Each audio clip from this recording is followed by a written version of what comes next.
네, 안녕하세요. 합격의 법학원 민법 강사 류호권이라고 합니다.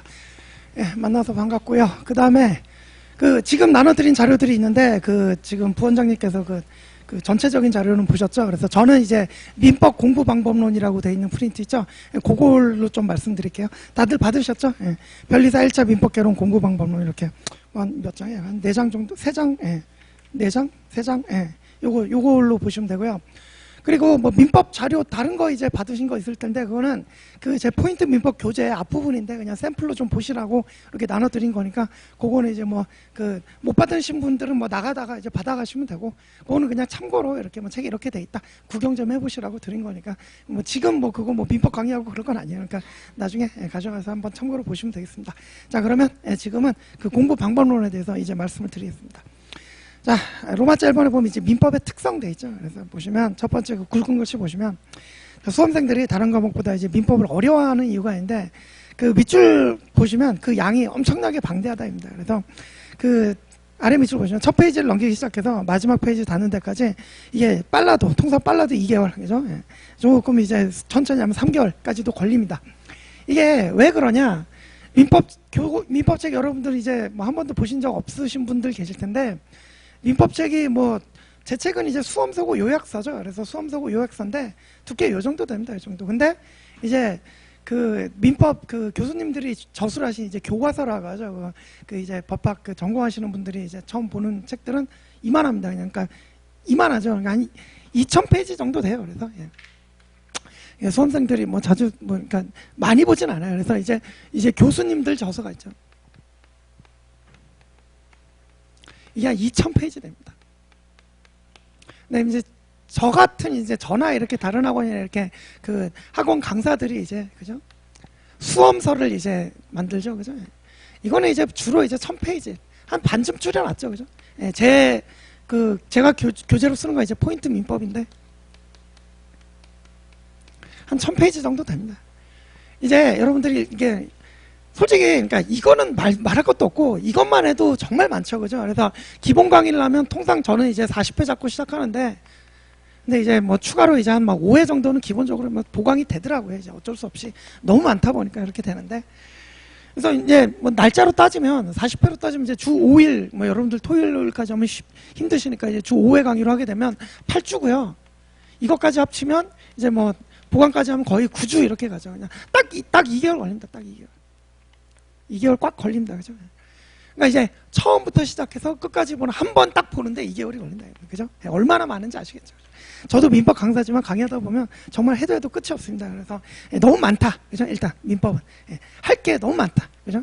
이해하셔야 될 것도 많고 암기해야 될 것도 많고 정말 많다. 일단 그거입니다. 그죠?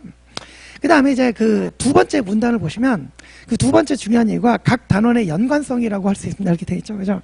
이건 무슨 얘기냐면 이제 민법은 크게 이제 4가지로 이제 그러니까 목차를 나눌 수가 있는데 첫 번째 민법 총칙,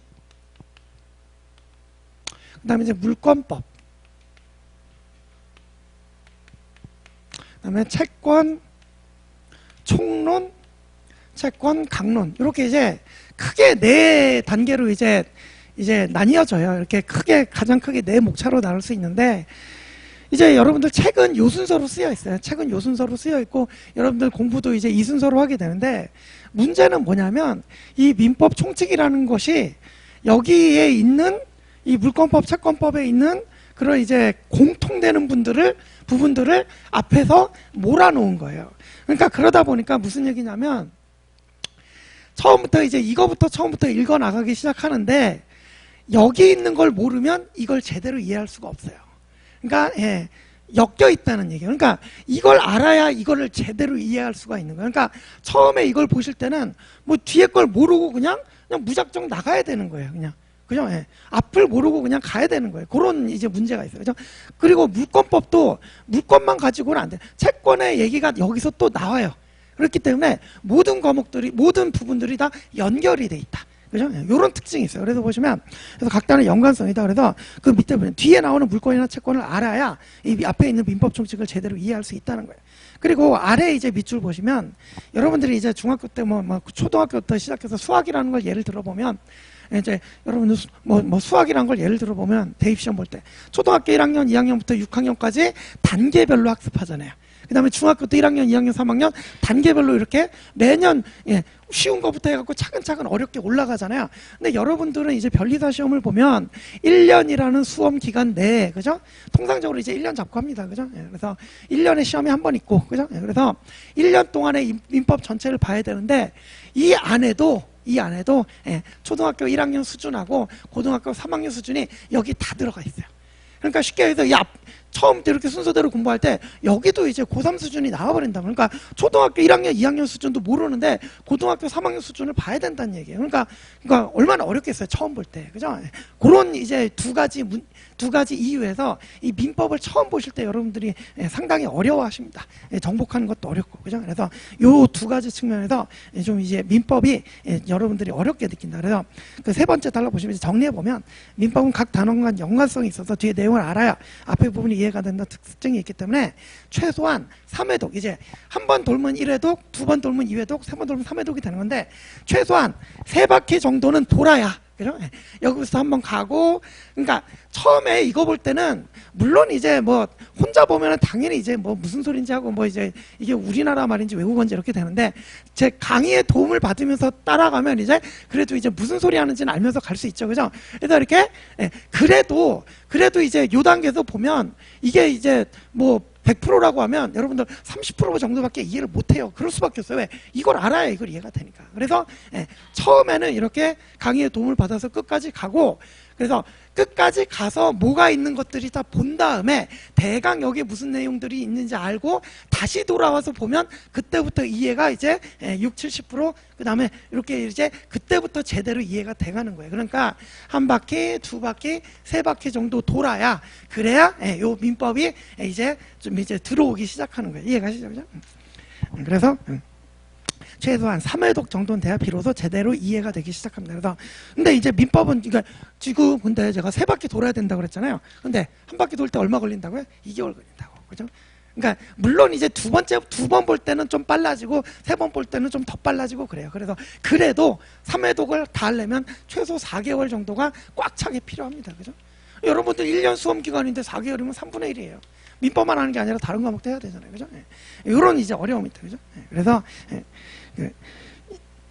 3회독 정도 돼야 이제 비로소 이해가 되기 시작하는데, 민법이 이게 너무 양이 많기 때문에 한 번 보는 데만 2개월 내지 3개월 소요되고, 특히 이제 한 번 보다 보면 이게 2개월이 걸리니까 여기서 보고 요거 볼 때쯤 되면 1개월 이상이 후에 보게 되니까 이거를 또 이게 기억에 희미해진단 말이에요. 이 남아있어야 이게 또 이해가 되는데, 그죠? 이래서 이 민법이 어렵다. 그죠? 일단은 어렵다. 그죠? 그래서 뒷부분 공부할 때 앞부분 기억이 희미해져서 결국 이게 민법이 본질적으로 어려울 수밖에 없다. 그러면 민법을 어떻게 공부해야 할까? 사실은 답을 제가 다 말씀드려서 밑줄 처음에 이해가 잘 안 되는 부분이 있더라도 일단 끝까지 가보는 게 중요해요. 처음 볼 때는. 처음 볼 때 여러분 꼼꼼하신 분들은 막 그냥 이거 처음부터 이렇게 읽는데 이거 이해가 잘 안 되네. 그러니까 이 부분 읽고 또 읽고 또 읽고 또 읽고 진도 안 나가요. 그죠? 그리고 여기만 이 민법 총칙만 100번 읽는다고 이게 이해가 돼요? 안 된다고. 이해가시죠? 그죠? 끝까지 가보고 와야 그래야 이해가 된다. 그렇기 때문에 처음부터 꼼꼼하게 막 이렇게 막 공부하는 것보다는 조금 부족하다고 생각이 돼도 일단 끝까지 갔다가 돌아오는 게 중요하다. 이해가시죠? 그래서 처음에 이해가 잘 안 되는 부분이 있더라도 일단 끝까지 가보는 게 중요합니다. 그래서 일단 끝까지 그 아래 밑줄 가시면 돼요. 일단 끝까지 무슨 내용인지 보고 와서 다시 반복이 돼야 그때부터 비로소 실력이 향상된단 말이에요. 따라서 처음부터 끝까지 천천히 자세하게 이렇게 읽어나가는 방식보다는 조금 부족하다 싶어도 빠르게 여러 번 반복해서 앞과 뒤가 연결이 되도록 학습하는 게 이게 훨씬 효과적이다. 이게 되셨죠? 그래서 이제 그 밑에 이제 밑줄을 안 껴있는데, 우리 학원 이제 수험 학원을, 우리 학원도 그렇지만 우리 학원도 뭐 이제 경력이 뭐 10몇 년 되죠. 그죠? 그러니까 노하우가 쌓였단 말이에요. 그래서 학원은 커리큘럼 자체가 이제 여러분들은 지금 1월이죠. 되게 잘 오신 거예요. 1월 달. 근데 통상적으로 이제 시험이 2월, 그죠? 2월 한 셋째 주, 올해는 넷째 주인데 2월 말쯤에 있다 보니까 통상적으로 1년의 수험 기간이 이제 3월에 시작하는 분들이 대부분입니다. 그래서 1년을 기준으로 말씀드리면 3월에 이제 2개월 동안 민법 기본 강의하고, 그 다음에 뭐 한 1개월 이상 좀 쉰 다음에, 그 다음에 뭐 1.5개월 정도 거쳐서 이제 중급 강의를 또 하게 돼요. 그 다음에 또 이제 또 다른 과목도 해야 되니까 그죠? 텀을 좀 두고서 그 다음에 또 마지막에 이렇게 그러니까 여름쯤 돼갖고 객관식 강의를 또 한단 말이에요. 왜 이렇게 해놨냐면 1회독, 2회독, 3회독 이렇게 따라오기만 하면 3회독 되도록 이렇게 커리큘럼이 짜여 있는 거예요. 이게 이유가 있는 거예요. 이게 노하우가 우리 학원, 그러니까 거의 대부분 학원들이 이런 식으로 진행합니다. 왜냐하면 민법은 이게 반복이 되기 때문에 법 과목이 다 비슷해요. 그죠? 그래서 이렇게 짜여 있습니다. 그죠? 그러면 이거 끝날 때쯤 되면은 한 11월 정도 됩니다. 네, 여러분 이때쯤 돼갖고 3회독하고 이제 시험 모의고사 같은 거 보잖아요. 예, 그 잘하시는 분들도 이때쯤 모의고사 보면은 100점 만점에 이제 50점쯤 나와요. 이 정도 나와도 잘 따라온 거예요. 그죠? 그래서 나중에 결국은 여태까지 지금 11월이면 거의 8개월이죠. 그죠? 근데 나중에 시험 볼 때까지는 이게 이제 2월 말이라고 그랬죠. 몇 개월이요? 11, 12, 1, 2, 뭐 3개월 조금 넘어갑니다. 어쨌든 그죠? 한 조금 넘어서 이제 한 100일 정도 가량 나오는데 요 단계에서 이 8개월 동안 3번 봤잖아요. 공부 제대로 따라오신 분들 같으면 요 3개월 동안 민법 3회독이 가능합니다. 그럼 총 몇 회독이 되는 거야? 6회독이 되는 거예요. 그러면 예, 요때쯤 이제 뭐 80점에서 이제 90점 사이 점수가 나오게 된단 말이에요. 이해가시죠? 그죠? 그래서 이게 그러니까 중요한 게 여기서 이렇게 3개월 만에 그 짧은 시간 내에 그 자기가 이제 정리를 할 수 있도록 3회독 정도를 이렇게 돌릴 수 있으려면 여기를 부실하게 보내면 절대 안 돼요. 그래서 이 단계를 충실히 따라와야 비로소 그게 되는 거예요. 그래서 민법 점수는 사실 점수가 이렇게 확 올라가지 않아요. 이렇게 해서 이렇게 올라갑니다. 이해가시죠? 그죠? 근데 점수 안 올라간다고 헛고생한 게 아니에요. 절대로. 이죠? 이게 돼야 이게 되는 거예요. 되셨죠? 이런 얘기입니다. 그죠? 자, 그래서 우리 제가 거의 기본 강의, 중급 강의, 객관식 강의 이렇게 사이클로 이렇게 돼 있다. 이렇게 돼 서 있죠. 넘어가시고. 자, 근데 이제 로마자 2번 보시면, 자, 제목이 이제 민법에서 고득점 하려면 이렇게 돼 있죠. 그죠? 그래서 첫째 이제 그 줄 보시면, 민법에서 고득점해야 1차 시험에 합격할 수 있다? 네, 맞습니다. 왜 그러냐면, 그 밑줄 보시면, 민법을 정복하는 게 이렇게 매우 어려움에도 불구하고, 아이러닉하게도 1차 시험 합격한 수험생들 점수를 보면, 민법 점수가 제일 높아요. 그죠? 네. 이게 왜 그러냐? 여러분들 아시겠습니까? 처음 보시는 분들은 주로 이제 변리사 수험 이제 시험에 진입하시는 분들은 이공계열이죠. 이공계열. 그래서 자연과학, 민법은 이제 처음 보시는 분들이고 자연과학은 되게 익숙하신 분들인데 우리 과목이 아까 그 본장님께 들으셨겠지만 민법과 산재법하고 자연과학 이렇게 있는데 이게 통상적으로 많이 맞아도 60점밖에 안 나와요. 이공계생들인데 불구하고. 그죠? 왜냐하면 이 자연과학 안에 4과목이 다 있잖아요. 그죠? 물, 화, 생, 지 이렇게 4과목이 있는데 각 분야에는 전공해갖고 한 분야에는 점수가 많이 나올지 몰라도 다른 분야에서는 뭐 모른단 말이에요. 그죠? 근데 이 문제들이 각각 그 거의 뭐 어렵게 나오면은 그 전공하는 수험생 수준으로 나오기 때문에 그리고 계산 문제도 많고 그러면 시간도 모자라다는 얘기 되게 많이 해요. 그래서 이 전체적으로 4과목 봐갖고 60점 이상 맞으시는 분들 별로 없어요. 그죠? 근데 나중에 이제 그 1차 합격자들 평균 내보면 이 정도 나와야 되거든. 커트가 이게 이거는 통상적인 것이고 올라갈 때도 있고 내려갈 때도 있고 그런데 그냥 여러분들 간당간당하게 합격하면 불안하잖아요. 그래서 완전 안정권이라고 생각되는 점수가 이건데 이 정도면 완전히 안정권 되거든요. 그러면 3과목 곱하면 얼마예요? 240이죠. 근데 이거 60점 이상 맞기 어렵다니까. 그러니까 60대면 얼마예요? 이 2과목에서 180점을 맞아야 된다는 얘기예요. 99점. 물론 이거는 제가 너무 안정권이라고 해갖고 이제 이렇게 된 건데 사실 요거보다 조금 빠져도 상관은 없겠죠. 85점, 85점 이런 식으로. 그죠? 그렇게 어쨌든 이제 그 매년 이제 시험 난이도에 따라서 점수 이제 구체적인 점수는 달라질 수 있으니까 대강의 기준을 제시해 보자면 이렇습니다. 그래서 결국 결론이 이거예요. 이거를 갖다가 여기서 보완을 해야지만 1차에 합격할 수 있어요. 그래서 지금 제가 그 써드린 명제처럼 민법에서 고득점을 하지 않으면 1차 합격이 어렵다는 얘기예요. 그죠? 이거 그 전공, 그러니까 이공계생들 중에서도 여기 전공 하나도 없으신 분들도 있어요. 그죠? 컴퓨터 전산 전공이다 그러면 사실 해당되는 게 하나도 없잖아요. 그죠? 그래서, 네.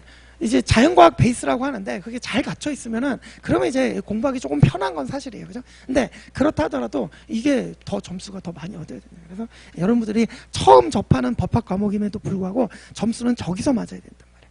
그래서 이제 맨 앞줄 민법에서 고득점 하지 못하면 1차 합격이 어렵단 말이에요. 그래서 그럼 민법에서 고득점 하려면 어떻게 공부해야 되냐? 1번 이해와 암기의 반복이라고 돼 있죠. 그 가르치고 암기의 중요성이라고 돼 있는데 사실 저도 이제 법학 전공했지만 그 법대 들어가서 교수님들이 가장 강조하는 게 이해입니다. 이해. 야, 이해를 못하고 무슨 법 공부를 하냐 그러고 이해 강조하는데 여러분들도 마찬가지예요. 여러분들도 이제 다들 이제 변리사 시험 진입하시는 분들은 다 이제 개인적인 능력이 이제 뛰어나신 분들이고 또 어디서 이게 변리사 자격증이 우리나라 거의 최고 수준의 자격증이다 보니까 이제 좀 어릴 때 공부 좀 했다는 분들이 다들 들어오시잖아요. 그죠? 그러다 보니까 이제 막 이해. 그죠? 공부의 기본 이해잖아요. 그죠? 그래서 여기에 이렇게 집중하시는 분들이 많은데 우리는 지금 이걸 해야 되잖아요. 그죠?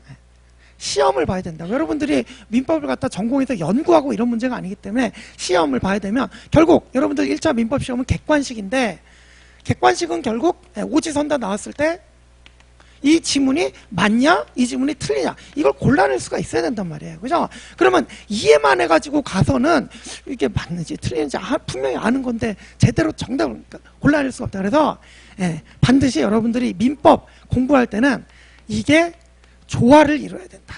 반드시. 그죠?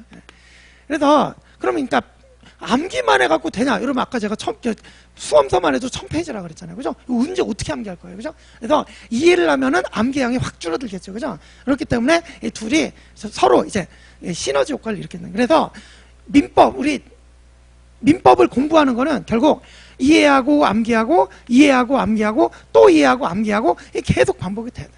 결국 그거밖에 없어요. 이해하고 암기하고 이해하고 암기하고 이해하고.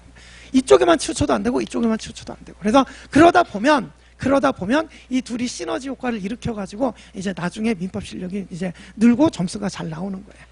이해가시죠? 그래서 그 밑줄 보시면 민법의 양이 엄청나게 방대해서 이걸 다 암기를 할 수가 없어요. 그래서 이해를 바탕으로 공부하면 암기의 양을 그만큼 줄일 수 있어요. 근데 그렇다고 해서 이해만 하고 있다. 그러면 결국 나중에 객관식 OX에서 그 답을 골라낼 수가 없어요. 그래서 암기를 경시해서는 절대 시험에서 고득점할 수가 없다. 그래서 이해만 가지고 실제 시험에서 OX 정확히 판별하는 게 어렵기 때문이다. 그리고 이게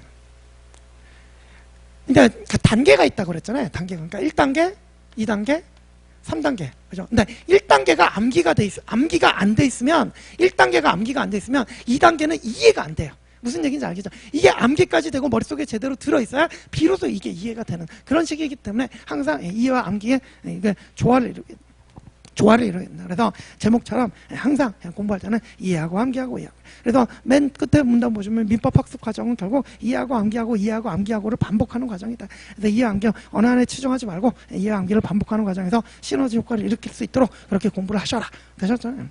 그 다음에 2번 기본서와 객관식 문제집의 병행 이렇게 돼 있죠. 이건 무슨 얘기냐면 이제 여러분들 제가 조금 전에 말씀드렸지만 객관식이고 오지선다형이란 말이에요. 그죠? 그래서 여러분들이 이제 민법 수험서죠. 기본서 주로 이제 그러니까 여러분들 아까 교수님 교과서 말씀드렸지만 이제 여러분들 욕심 부리면 안 되는. 그러니까 교수님 교과서 2000페이지 진짜 빠짐없이 다 들어있죠. 그죠? 그 다음에 이제 수험서 1000페이지 이렇게 들어있는데 여러분들 막 욕심 부린다고 나는 반드시 이제 뭐 부모님의 기대도 있고 반드시 합격해야 된다 그래서 이걸 보겠다.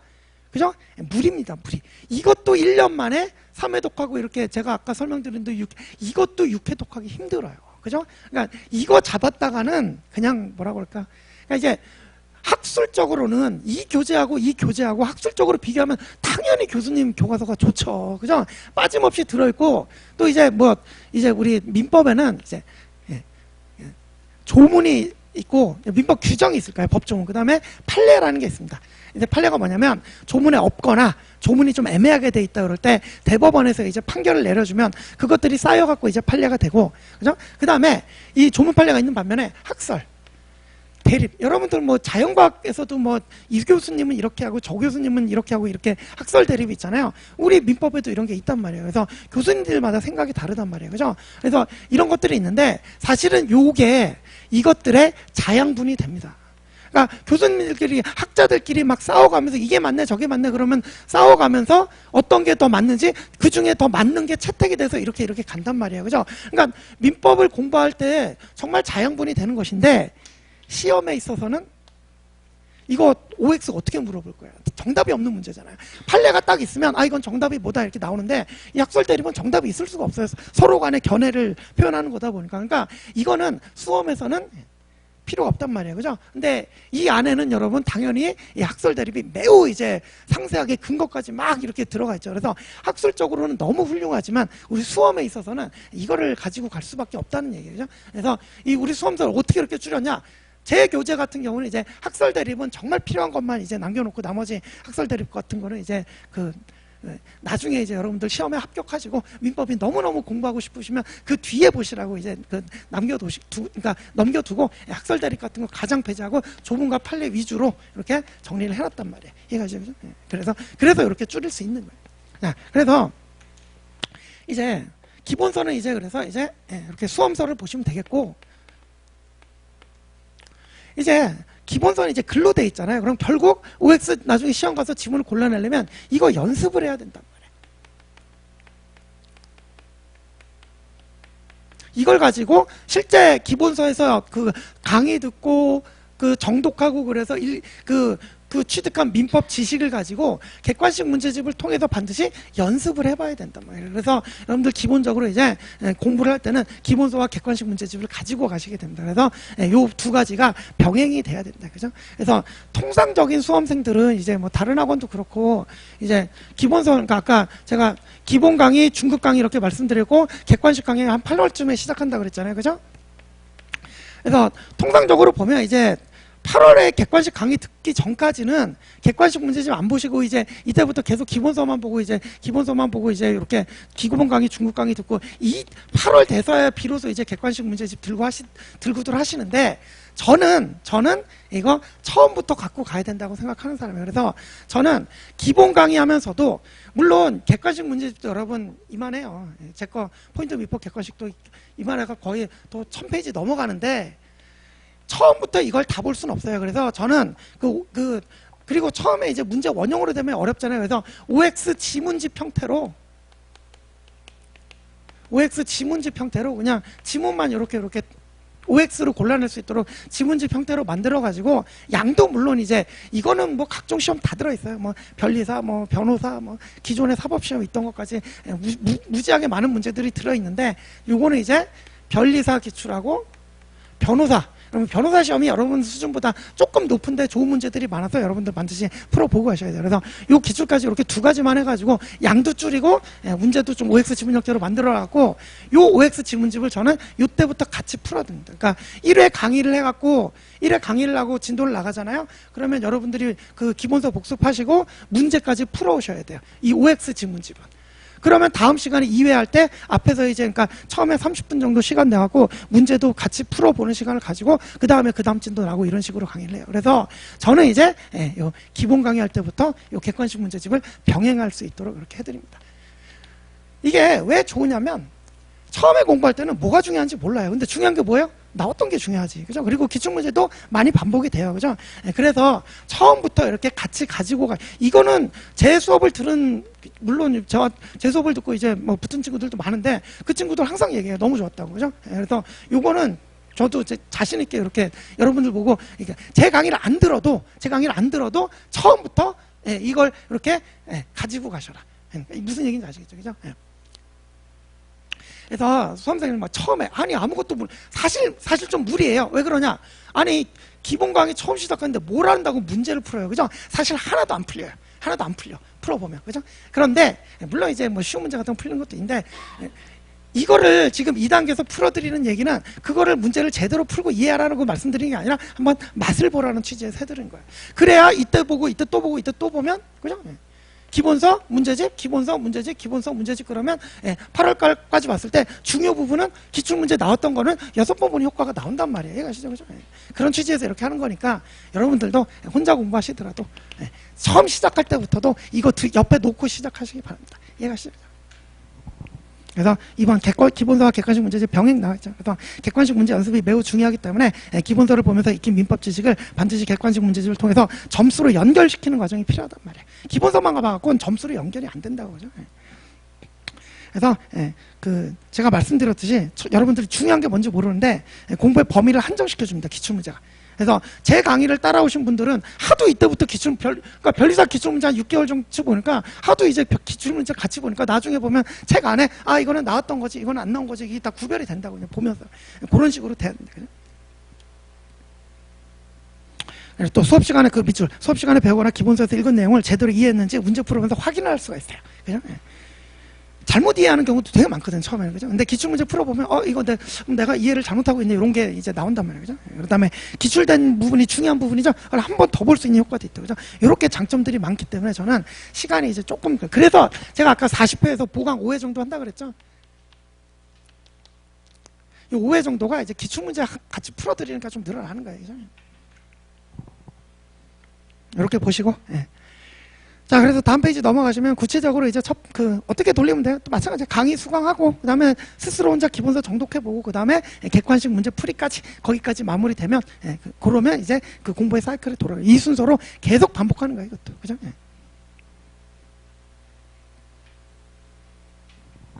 그 다음에 그 밑에는 밑줄 안 껴있지만 이렇게 3번쯤 반복하고 나면 11월까지 이런 이 3회독 정도 작업을 최소 11월까지 마무리돼야 된다고 되어 있잖아요. 그러고 나면 이제 한 80일 뭐해서 100일 사이가 남는데 그때 이제 바로 정리 작업에 들어가서 그때까지 쌓은 민법 지식을 바탕으로 철저하게 이해하고 암기해갖고 가지고 시험장에 들어가면 그러면 된단 말이에요.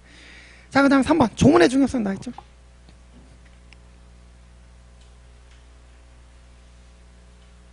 고세 지웠나? 고세 지웠네.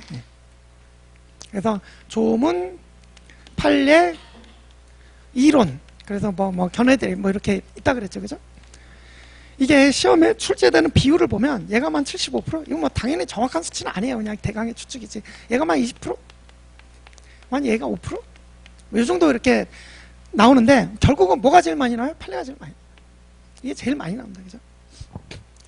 근데 이게 제일 많이 나온다고. 그러니까 여러분들 시험 이제 수험 공부에 들어가다 보면 일찍 3월 달에 시작해도 시간이 많이 부족해요. 그러다 보니까 이것만 이제 집중해서 보시는 분들이 계신데 이게 어디서 나오냐? 여기서 나오는 거예요. 그래서 저는 20%밖에 안 나오지만 이게 기본이 돼야 되는 얘기예요. 그래서 저는 조문의 중요성을 상당히 강조하는 편인데 이것도 이제 시험 보고 나와서 선생님 조문은 진짜 잘 봤어요. 이렇게 말들을 한단 말이에요. 그죠? 이 판례 같은 거는 그러니까 이제 아까도 말씀드렸지만 판례가 조문이 없거나 아니면 조문이 좀 해석이 좀 불분명하다. 이럴 때 그걸 메꿔주는 게 판례이기 때문에 이걸 모르면 이걸 알 수가 없어요. 그죠? 그러니까 이걸 소홀히 하면 안 된다. 그죠? 시험 이게 많이 나온다고 이걸 소홀히 하면 안 된다. 그리고 판례는 대강 이제 좀 평이한 판례가 나오면 다 맞춰요. 근데 실제로 시험장 가서 그러니까 이제 합격하시는 분들 있잖아요. 대부분, 그러니까 이제 커트라인 근처에 위치한 수험생들은 실력이 비슷비슷해요. 그죠? 그런데 이 조문 문제 때문에 불합격, 합격이 갈리는 경우가 많이 있어요. 그러다 보니까 조문의 중요성을 매우 강조하는 편입니다. 제가. 그죠? 그래서 조문 열심히 보세요. 그래서 그 3번에 조문의 중요성 돼 있죠. 그래서 밑줄 보시면 출제 비중으로 70%, 25%, 5% 이렇게 순서가 되는데 밑줄 판례를 정확히 알기 위해서는 조문의 숙지가 선행이 돼야 된다. 그래서 실전에서도 평양 판례 문제는 대부분의 수험생 맞추기니까 결국 조문 문제에서 승부가 나는 경우도 많다 이거예요. 그죠?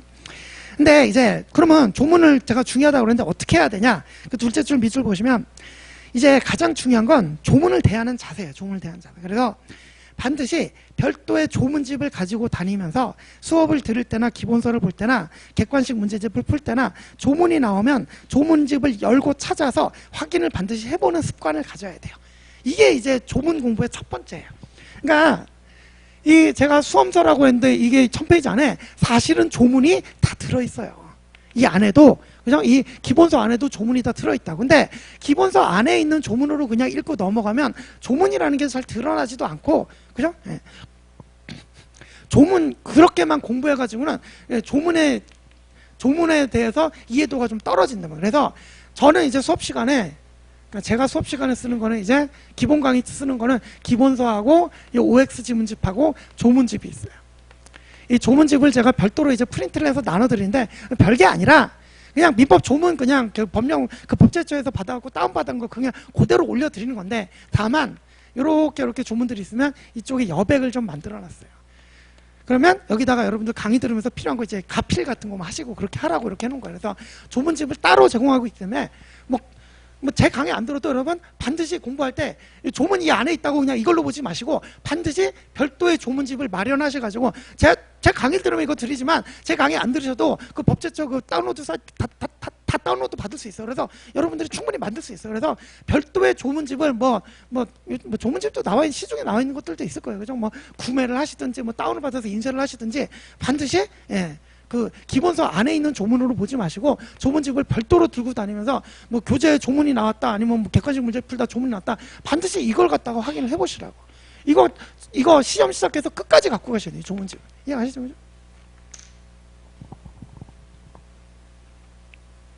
그래서 반드시 조문이 나면 조문집을 열고 직접 찾아서 확인을 하시기를 권합니다. 그죠?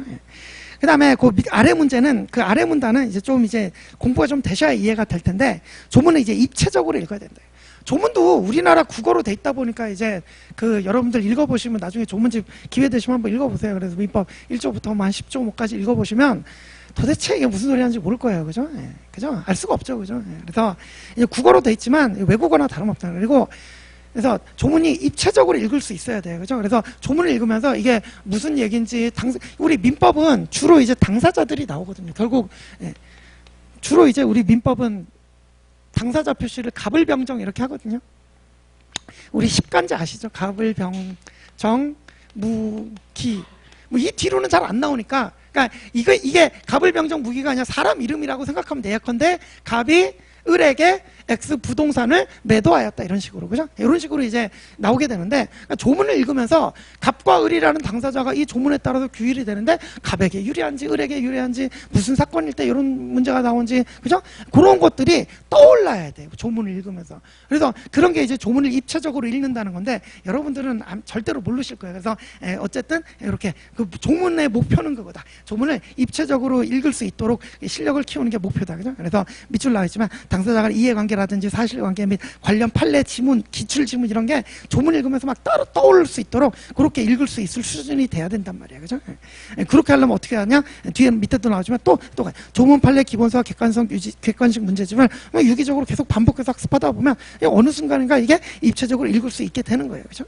실력이 쌓여야 되는 거예요.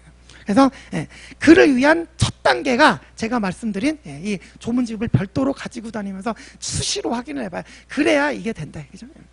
그래서 이를 위하여 조문집을 항상 옆에 두고 나올 때마다 확인하는 습관이 중요하다. 그래서 초심자라면 우선은 그러니까 초심자라면 당연히 조문의 처음에는 국어적 의미를 이해하는 데 초점을 맞춰야겠죠. 그죠? 이게 무슨 소리 하는지 국어적 의미를 이해하는 데 초점을 두고 하겠지만 그래서 조문 대신에 반드시 조문집을 이렇게 들고 다니면서 조문과 친해지는 연습을 하시라고요. 그 습관만 길러도 이제 기본 강의 때는 그런 습관만 잘 길러도 좋단 말이에요. 이해가시죠? 근데 4번 교재의 선택은 제가 아까 설명드린 뭐 교수님 교과서 뭐 그다음에 수험서 이런 얘기예요. 그래서 여러분들 시중에 지금 뭐 몇 년째 벌써 나와 있는 수험서들이 뭐 우리 학원도 있고 저 학원도 있고 제 포인트 민법도 있고 그렇죠. 다 이거 보고 합격하신 분들이 지금 그죠? 다들 돌아다니기 때문에 이 정도 수험서라면 그냥 믿고 선택하시면 어떤 거라도 무방해요, 사실은. 그 민법 내용이 뭐 조문하고 판례가 다르진 않잖아요. 그러니까 제 교재나 뭐 다른 학원 교재나 뭐 내용은 다 대동소이합니다. 그러니까 어떤 거를 선택하든 하나 선택해서 가시면 돼요. 다만 주의할 거는 그러니까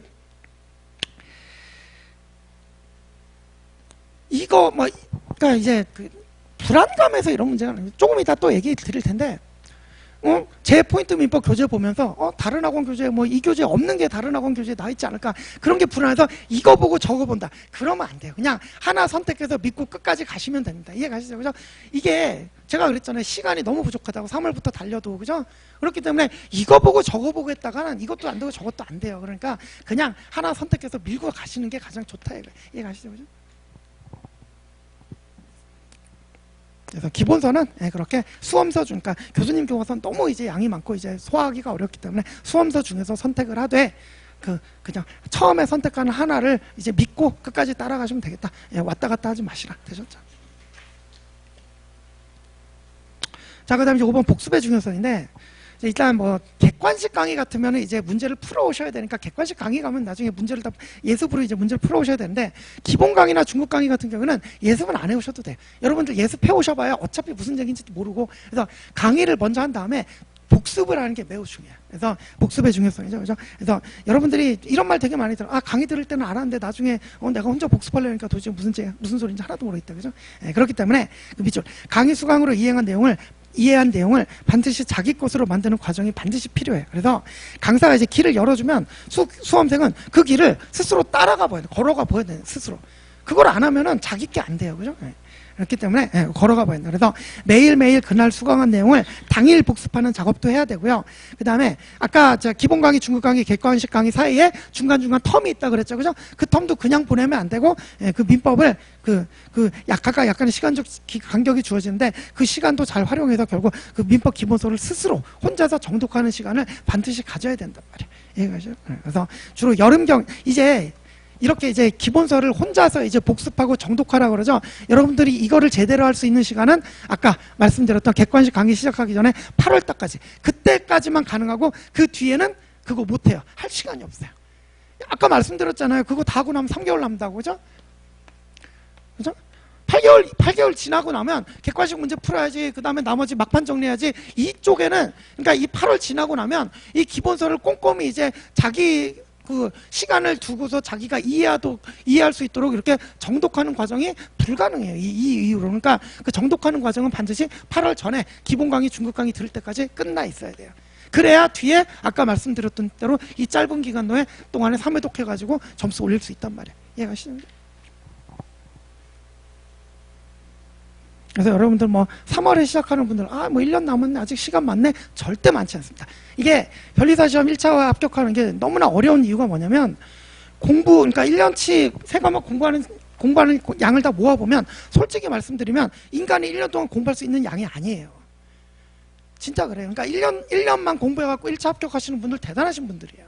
그만큼 초인적인 힘으로 그거를 해냈다는 얘기예요. 일단 그러니까 공부의 절대적인 양 자체가 그래요. 그러니까 3월에 시작했네. 아직 1년 남았네. 절대 그렇지 않습니다. 이해가시죠? 무슨 얘기죠? 민법만 해도 이렇게 많다 그랬잖아요.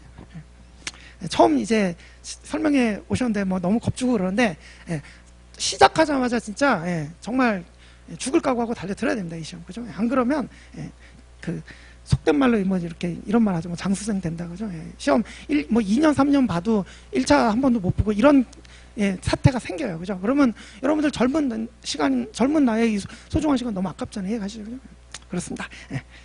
잔소리 됐고. 그러면 이제 그래서 이제 다시 이제 5번 복습의 중요성 가시면, 그래서 이렇게 복습을 잘 하셔야 해서 8월 이후에 이럴 시간이 없으니까 이러한 작업은 반드시 8월 이전까지 스스로 정독, 그죠? 한 2회독 정도 스스로 정독해서 2회독 정도는 반드시 맞춰놓고 있어야 된다. 되셨죠? 그 다음에 6번 공부할 분량이 조절돼 있죠? 이거 사실은 시험 볼 때는 가장 중요한 문제가 아닌가 싶어요.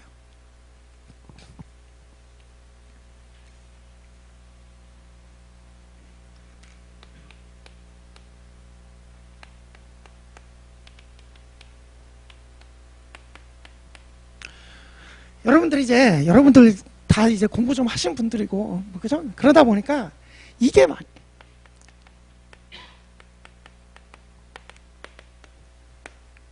그러니까 조문이랑 판례를 아무리 많이 만들어 놓고 그러니까 조문, 우리 나라 법률 중에 민법이 아마 조문이 제일 상법도 있구나. 어쨌든 거의 제일 많은 축에 속할 거예요. 그렇기 때문에 조문도 많고 판례도 무지하게 많아요. 근데 아무리 많아도 이게 우리 실생활을 빠짐없이 규율할 수 있어요? 못해요. 그래도 빈 부분이 생겨요. 그죠? 그러니까 이런 거 나오고 이런 거 나오죠. 그죠? 그러다 보니까 공부를 하다 보면 이게 생겨요. 이거 교재에 없네. 이럴 때는 어떻게 될까? 이거 교수님 교과서 찾아보면 나올까? 그죠? 지적 호기심에 이제 이끌려가지고, 그러니까 시험에 필요한 범위는 이만큼이라고 하면 이렇게 해갖고 이렇게 가요. 이해가시죠? 그죠? 이러면 실패해지는 기다려요. 그죠? 자, 이것만 돌려도 제가 1년 만에 이거 정복해내기 쉽지 않다 그랬잖아요. 그죠? 그런데 이런 짓 하다 보면 어떻게 돼요? 이러면 그러니까 쉽게 얘기해서 이렇게 가다 보면 여기 나오는 문제, 그러니까 이 부분이 안 나오는 건 아니에요. 근데 나오긴 해도 비중이 어떻게 해서 비중이 매우 적단 말이에요. 그죠? 그러니까 이거 한 문제 더 맞추려고 공부 양을 늘리다 보면 이거 두 문제 틀린다고. 이게 기본이 안 잡힌다고, 이게. 그러니까 이게 완성이 돼야 나중에 이쪽도 이제 눈독을 들여볼 수 있는 건데, 제가 볼 때 수험생 중에 이거 완성돼서 이쪽에는 눈독 들일 수 있는 부분은 거의 없어요. 그러니까 제가 말 공부 분량을 절대로 늘리면 안 된다. 반드시 딱 그냥 공부 분량 늘리기 시작하면 이 민법은 파도 끝이 없어요. 그죠? 제가 2000페이지 말씀드렸죠? 여긴 다 있어요? 여기도 없어요. 그죠? 각종 논문 막 그죠? 그러니까 절대 지적 호기심에 이제 이런 거는 좀 스스로 절제를 좀 하실 수 있어요. 그래서 기본기를 이제 튼튼하게 하는 연습을 하시고, 막 지적 호기심 생긴다고 막 이렇게 너무 이렇게, 물론 이제 뭐 조금 정도 뭐 이렇게 왔다 갔다 할 수는 있겠지만, 그래서 이해가시죠? 무슨 취지인지는. 그죠? 그 다음에 지금 뭐 설명회니까 뭐 그런 분 안 계시지만, 이분들 저도 이제 상당히 안타까워하는 사람인데, 이분들이 오히려, 그러니까 이분들은 벌써 2, 3년 벌써 1차 공부했잖아요. 근데도 그 다음에 보면 시험에 합격을 잘 못하시니까, 그러니까 이렇게 되잖아요. 왜 그러냐? 불안해요. 실력은 여러분 처음 시작하시는 분들하고 이분들하고 그 민법 얘기해 보잖아요. 상대가 안 돼요, 실력은. 그죠? 근데 이분들은 이제, 그러니까 이분들도 이제, 그러니까 저는 이분들, 만약에 제 얘기 이거 들으시는 분들이 있으면 정말 말씀드리고 싶은 게, 이런 분들일수록 이거에 집중하셔야 돼요. 근데 자꾸 떨어지니까 불안하니까 또, 이거 올해는 여기서 나왔는데, 그러니까 이분들은 다 보이거든요. 이게 여기서도 안 돼. 그럼 이것도 해야지, 불안하니까. 이런 데 쫓아다니다 보면 이게 무너진다니까. 그죠? 그러니까 이런 공부 오래 하신 분들도 한번 승부를 걸어볼 필요가 있어요. 그러니까 내가 이제 욕심을 버리고 이거 다 버리고 이것만 해서 들어간다 해갖고 정확하게 이것만 진짜 정확하게 정리해서 들어가시면 오히려 의외의 좋은 결과가 나올 수 있단 말이에요. 이해가시죠? 그죠? 무슨 얘기인지. 그래서 6번 공부할 분량의 조절이죠. 그래서 기본기와 절제가 매우 중요하다. 그래서 그 민법, 그 아래 밑줄 보시면 민법 공부하다 보면 필연적으로 지적 호기심이 발동하는데, 이걸 충족시키기 위해서 더 넓게, 더 깊이 이렇게 파고들다 보면 끝이 없어요. 그래서 반드시 합격해야 된다는 또 불안감에, 이거 내가 보는 교재에 빠져 있는 거 아닌가? 빠져 있는 거 없나? 아니 내가 모르는 어려운 판례가 뭐 또 있는 게 아니야? 불안해하면서 이거 찾아보고 책에도 없는 판례도 막 찾아보고 그래요. 요즘 인터넷 발달돼 있으니까 그 대법원 종합법률정보 사이트 들어가면 다 나오거든요. 그죠? 그런데 찾아보고 막, 그죠? 판결 이유까지 다 읽어보고, 그죠? 그래서 적당히 하셔야지, 그쪽으로 그렇게 너무 빠지면 이제 위험하단 말이에요. 그래서 그렇게 공부의 양을 늘리기 시작하면 하나도 정리가 안 돼요. 그냥 그러니까 이것도 건드리고 저것도 건드리고, 그래서 막 널려놓기는 하는데 정리가 안 돼. 그 상태로 들어가면 100점 100패 깨지고 나온단 말이에요. 이해가시죠? 그래서 그 수험생활에 있어서 지적 호기심과 불안함에 대한 적절한 제어가 필요하고, 그래서 이게 이 말이 맞는 말 같아요. 남들 못 맞추는 문제를 맞춰야 합격하는 게 아니에요. 남들 다 맞추는 문제만 다 맞추잖아요. 그럼 합격해요. 이해가시죠? 그죠? 그렇기 때문에 합격하는 지지 않다. 그죠? 그래서 여러분들 수험 위해서 민법 공부하시는 분들인 만큼에 이제 지적 호기심과 불안함을 잘 억제하고 공부할 분량을 최소화해서 딱 그만큼을 시험장에 들어갈 때까지 선명하게 만들어서 들어가야 돼요. 대강 봐서는 절대 선명해지지 않아요. 여러분 공부해 보시면 알겠죠. 나중에 제 말 지금 여러분들 이해 잘 안 돼도 나중에 한 9월, 11월쯤 돼 보시면 제 말 이해가 갈 거예요. 그죠? 그래서 남들보다 더 많이 하려고 애쓰지 마시고, 기본서나 문제집에 다 나와 있는 조문이나 기본 판례들이죠. 이걸 정확하게 아는데 노력하시면 됩니다. 그럼 이해가시죠? 이제 마치면 그래서 밑줄, 민법을 처음 공부하시는 분들이 이제 이 글의 가장 주된 독자가 될 텐데, 처음에는 제가 설명도 드리고, 이제 여러분들 저는 이제 밑줄만 읽어봤지만 나중에 좀 한번 전체 글 다 한번 읽어보세요. 그죠? 똑같은 얘기지만. 그래서 처음에는 아마 읽으셔도 이게 피부로 와닿지 않을 거예요. 근데 처음에는 그냥 따라 하시면 됩니다. 시키는 대로. 그죠? 처음에는 제가 시키는 대로 이렇게 따라 하시고, 그 다음에 수험생활 내내 요거 버리지 마시고 가이드 옆에 두고 있다가 민법 회독수가 늘어날 때마다 한 번씩 읽어보세요. 그러면 이 선생님이 그때 이런 이유로 이런 얘기했구나. 그런 게 조금씩 더 이해가 될 거예요. 이해가시죠? 그죠? 그래서 회독수가 늘어날 때마다, 그러니까 뭐 8월쯤에도 한번 읽어보시고 11월쯤에도 한번 읽어보시면, 그리고 여러분들이 제가 이렇게 말씀을 드려도 자꾸 이쪽으로 가고 싶은 욕망이 생긴다. 그러면 그때마다 이거 읽어보면서 일로 가면 안 되겠다, 일로 돌아가자, 이런 식으로, 그죠? 할 수 있도록. 그죠? 그렇게 읽어보시기 바랍니다. 그래서 자, 그 밑에서 셋째를 좀 보시면 일단 진입하는 분들의 이게 변리사 시험 수준이 상당히 높아요. 그래서 모두 또 최선의 노력을 다해요. 이 시험 보겠다고 들어오셔갖고 열심히 안 하시는 분들이 없어요. 그래서 노력만으로는 합격이 보장이 안 돼요. 그럼 어떻게 그 노력이 올바른 방향으로 제대로 투자돼야 여러분들이 1년 만에 딱 1차 시험 합격할 수 있는 거예요. 네, 그렇기 때문에 엉뚱한 방향으로 가지 않으려면 이게 방향도 노력을 하시는데 엉뚱한 방향으로 노력이 가지 않도록 그것도 생각을 해가면서 공부를 하셔야 된단 말이에요. 네, 이해가시죠? 그래서 그래야 합격을 할 수 있다. 네, 그럼 이제 요 정도고 지금 이제 여러분들 12월에 오셨으니까 잠깐 뭐 잔소리하면 12월이래 지금 1월이죠, 그죠? 1월 초죠, 1월 초. 여러분들 지금 이제 그 설명회를 일단 들어오셨는데 지금 여기 뭐 해볼까 말까 하시는 분들도 계시고 뭐 확실히 하겠다 이렇게 오신 분들도 계실 텐데 제가 3월에 시작한다 그랬잖아요. 근데 지금 여기 지금 1월 초잖아요. 지금 2개월이 남았죠, 그죠? 예. 지금부터 시작하면 이때부터 시작하는 사람들보다 훨씬 유리한 거예요. 민법 한 번 더 볼 수 있잖아. 그죠? 맞죠? 그죠? 예, 그렇기 때문에 여러분들 지금 여기 오신 분들 중에 그 공부를 하실 생각이 이제 뭐 할지 말지 고민되시는 분들은 사실 뭐 당장 시작하기는 어려울 거예요. 근데 그런 분들 말고 이제 내가 이 시험을 봐야겠다라고 마음을 먹으신 분들은 이때까지 기다렸다 시작하지 마시고 막 반드시 이때부터 시작하시기 바랍니다. 지금부터 당장 시작하시기 바랍니다. 그죠? 그래서 남들보다 3월 되기 전에 남들보다 한 번 더 본다 매우 유리한 위치에 있을 수 있어요. 이해가시죠? 그죠? 그래서 사실 이게 뭐 제가 좀 그래서 지금 저도 이제 12월 30일에 작년 12월 30일이죠. 지금 기본 강의 개강했고 지금 하고 있는데 4회하고 1월 1일이 껴가지고 이제 4회하고 이제 내일 모레죠. 이제 5회 강의 들어가기 시작하는데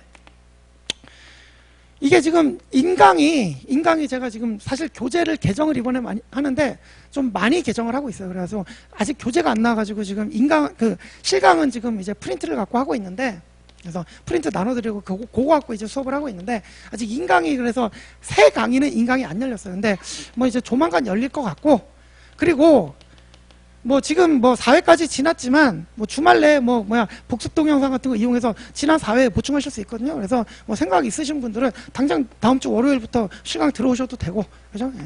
그래서 뭐 이건 제 강의 들으라는 말이 아니라 제 강의 아니어도 다른 분들 강의도 뭐 마찬가지니까 그러니까 반드시 시작은 지금 하셔라.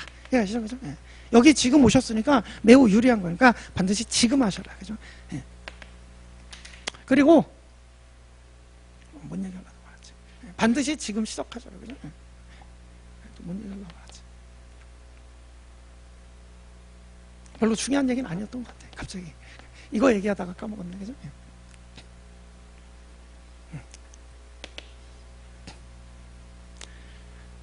요 정도 할게요. 예, 반드시 요 얘기. 이제 자 여러분들 지금 제가 지금 시작하셔라 그랬잖아요. 그래서 2월 아마 올해 시험이 22일인가 그러니까 정확한 날짜는 모르겠는데 한 50 며칠 남았어요. 그죠? 여러분들 이 시험장 반드시 들어가 보세요. 그러니까 공부 안 하실 분들은 몰라도 내가 이거 변리사 공부 시작했다 그러면 이거 지금 그러니까 2개월 동안 여러분들이 공부해갖고 들어간다는 건 말이 안 되는 얘기고 그죠?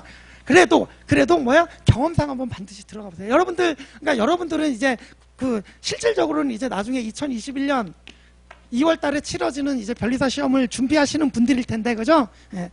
이 시험장 처음 들어가면 어색하잖아요. 그죠? 별거 아니에요. 그죠? 예. 한 번이라도 들어갔다 오고 이때 들어가면 훨씬 평온함을 느낄 수 있을 거예요. 이해가시죠? 그죠? 그 시험장 경험도 무시를 못해요. 당일 경험도. 그러니까 물론 이때 여러분들 들어가면 되게 지루하고 답답할 거예요. 문제는 120문제가 주어지는데 풀 수 있는 건 거의 없지, 그죠? 그러니까 매우 지루하고 힘들겠지만 그래도 반드시 가셔가지고 꼭 시험 한 번씩 봐보시기 바랍니다. 이해가셨죠, 그죠? 예. 그러니까 아직 신청 기간 안 끝났죠, 그죠? 빨리 신청하셔가지고 언제 신청하는지 모르겠는데 이거 올해 시험 올해 시험 반드시 신청하셔가지고 반드시 한번 보고 나오시기 바랍니다. 이해가셨죠, 그죠? 되셨습니다. 그럼 요 정도 민법 공부 방법론 하고요. 예, 나중에 또 기회가 있으면 또 만나 뵙도록 하겠습니다. 그러면 다음 선생님 들어오실 테니까 저는 이제 이만하고 물러나겠습니다. 들어주셔서 감사합니다. 고맙습니다.